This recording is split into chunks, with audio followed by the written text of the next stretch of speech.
মধ্যপ্রাচ্যের চলমান সংঘাতে এবার এক নাটকীয় মোড়।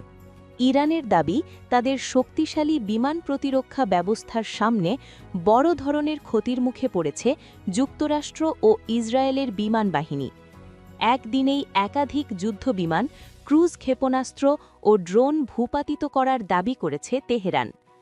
বিশ্লেষকরা বলছেন, এই ঘটনাগুলো আকাশযুদ্ধে নতুন এক সমীকরণ তৈরি করছে, যেখানে ইরান নিজেদের সক্ষমতার একটি শক্তিশালী বার্তা দিতে সক্ষম হয়েছে।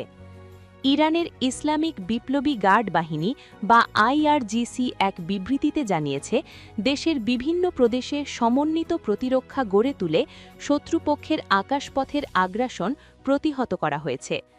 আইআরজিসির অ্যারোস্পেস ডিফেন্স ইউনিট জানায়, হোমেইন ও জানজান অঞ্চলের আকাশে দুটি ক্রুজ ক্ষেপণাস্ত্র শনাক্ত করে তা সফলভাবে ধ্বংস করা হয়েছে। একই সঙ্গে ইস্পাহানের আকাশে দুটি MQ-9 অ্যাটাক ড্রোন এবং বুশেহরের আকাশে একটি হারমিস ড্রোন ভূপাতিত করার দাবি করেছে ইরান। এসব অভিযানের মাধ্যমে দেশটির সমন্বিত বিমান প্রতিরক্ষা ব্যবস্থার কার্যকারিতা আবারও প্রমাণিত হয়েছে বলে দাবি করা হয়। এছাড়াও মধ্য ইরানে পরিচালিত একটি বিশেষ অভিযানে শত্রুপক্ষের একটি অত্যাধুনিক যুদ্ধবিমান ধ্বংস করার কথাও জানানো হয়েছে। ওই বিমানের পাইলট নিখোঁজ রয়েছেন এবং নিরাপদে বের হতে পারেননি বলে দাবি করেছে ইরান। অন্যদিকে হরমুজ প্রণালীর নিকটবর্তী আকাশে একটি মার্কিন যুদ্ধবিমান ভূপাতিত করার কথাও জানিয়েছে দেশটির সেনাবাহিনী। তাদের দাবি, লক্ষ্যবস্তু শনাক্ত করে আঘাত হানার পর বিমানটি পারস্য উপসাগরের জলে বিধ্বস্ত হয়। আইআরজিসি বলছে, তাদের উন্নত ও সমন্বিত বিমান প্রতিরক্ষা ব্যবস্থার কারণেই এসব সাফল্য সম্ভব হয়েছে। তাদের ভাষায়, ইরানের আকাশ এখন ক্রমেই শত্রুপক্ষের জন্য অনিরাপদ হয়ে উঠছে। এমনকি মার্কিন স্টেলথ প্রযুক্তি সম্পন্ন F-35 যুদ্ধবিমানের বিরুদ্ধেও সফল প্রতিরোধ গড়ে তোলার দাবি করেছে তেহরান।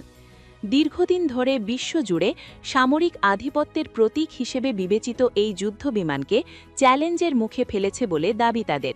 এছাড়াও F-15 সহ একাধিক যুদ্ধবিমান প্রতিহত করার কথাও জানানো হয়েছে। বিশ্লেষকদের মতে, এসব ঘটনা কেবল সামরিক সাফল্য নয়, বরং একটি বড় কৌশলগত বার্তা বহন করছে। মধ্যপ্রাচ্যের আকাশে এতদিন যে একতরফা আধিপত্য দেখা যেত, এখন তা বদলে যাচ্ছে। তৈরি হচ্ছে শক্তির নতুন এক ভারসাম্য, যেখানে ইরান গুরুত্বপূর্ণ ভূমিকায় উঠে আসছে। সব মিলিয়ে এই ঘটনাকে যুক্তরাষ্ট্র ও ইসরায়েলের জন্য একটি গুরুত্বপূর্ণ সতর্কবার্তা হিসেবে দেখছেন বিশ্লেষকরা, কারণ আকাশযুদ্ধে দীর্ঘদিনের প্রতিষ্ঠিত আধিপত্য এখন চ্যালেঞ্জের মুখে। বর্তমান পরিস্থিতি ইঙ্গিত দিচ্ছে, মধ্যপ্রাচ্যের এই সংঘাত শুধু তাৎক্ষণিক লড়াই নয়, বরং ভবিষ্যতের সামরিক ভারসাম্যকেও গভীরভাবে প্রভাবিত